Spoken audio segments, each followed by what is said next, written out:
সিরিয়ার অধিকৃত গোলান মালভূমি দখলের পর এবার হারমন পর্বত অঞ্চল দখলে নিয়েছে ইসরায়েলি বাহিনী। এর মধ্য দিয়ে বাফার জোন পুরোটা দখলে নেওয়ার ক্ষেত্রে আরও এক ধাপ এগিয়ে গেল ইসরায়েল। বার্তা সংস্থা রয়টার্সের বরাত দিয়ে এসব তথ্য জানিয়েছে জেরুজালেম পোস্ট।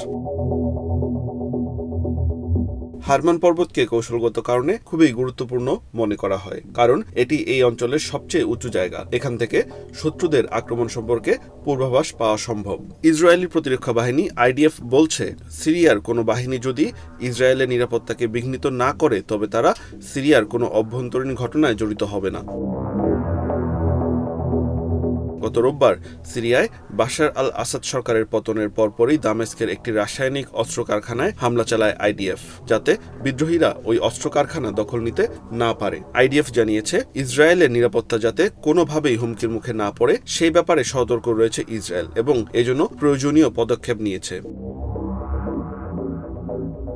গত কয়েক মাসে লেবাননের সশস্ত্র গোষ্ঠী হিজবুল্লাহর একাধিক নেতাকে হত্যা করার পর এখন সিরিয়ায় হামলা জোরদার করেছে ইসরায়েল।